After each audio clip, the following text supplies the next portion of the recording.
আমাদের এইটা বিশ্বাস করতে বাধ্য করা হয়েছে যে রাজাকারের দাড়ি টুপি ছিল, পাঞ্জাবি পরে তারা নারায়ে তকবীর বলে বাঙালিদের উপরে ঝাঁপায় পড়ত, আর জামায়াতে ইসলামীর কর্মীরা ছিল রাজাকার।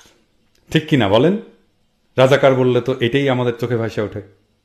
আমি আগের ভিডিওতে দেখাইছি যে সেই সময় পত্রিকার ছবি, আর দেখাইছি যে রাজাকারেরা সামরিক ইউনিফর্ম পরত, তাদের দাড়ি টুপি পাঞ্জাবি ছিল না। আজ আমরা একটা বিদেশি রিপোর্টের দুইটা ভিডিও দেখব রাজাকার নিয়ে। জামায়াতে ইসলামী মুক্তিযুদ্ধের বিরোধিতা করছে, এটা ঐতিহাসিক সত্য। আবার এটাও সত্য রাজাকার বাহিনীর সাথে জামায়াতে ইসলামীর সম্ভবত কোনো সম্পর্কই ছিল না। আজকের ভিডিওর পরে এইটা পরিষ্কার হবে।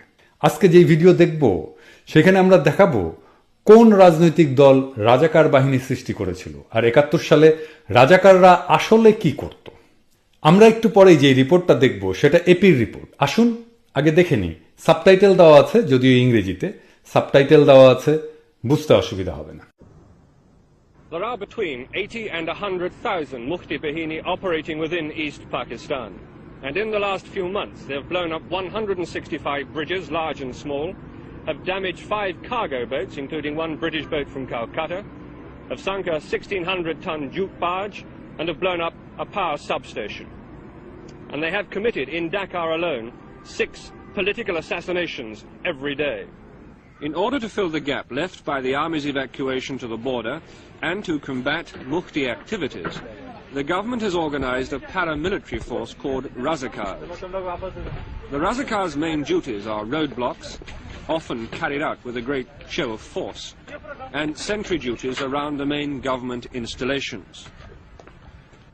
Some recruits to the Razakars are students, but many come from the militant wing of the Muslim League, who were responsible for much of the murder and the burning of villages which followed March the 25th. They are all East Bengalis and are paid by the government direct. But no one knows just how loyal they would be to the government if that loyalty was ever under stress. আমরা এই রিপোর্টে কি দেখলাম? রাজাকার বাহিনী তৈরি করা হয়েছিল পাকিস্তানি সেনারা বর্ডারে যুদ্ধ করতে যাওয়ার পরে শূন্য স্থান পূরণ করার জন্য। তাদের কাজ ছিল রোড ব্লক করা, গুরুত্বপূর্ণ সরকারি স্থাপনা পাহারা দেয়া, আর মুক্তিবাহিনীকে মোকাবেলা করা। ইউনিফর্মটা কেমন ছিল দেখেন, খাকি পোশাক আর খয়েরি টুপি। এটাই ছিল প্রিডোমিনেন্টলি রাজাকারের চেহারা। তারা ছিল মুসলিম লীগের কর্মী, জামাতে ইসলামীর কর্মী না। তাহলে রাজাকার মানেই জামাতে ইসলামী কেন বলা হয়? কারণ মুসলিম লীগ তো নাই দল হিসাবে, তো কুপাইয়া তো লাভ নাই। মুসলিম লীগের ব্যাগেজ জামাতের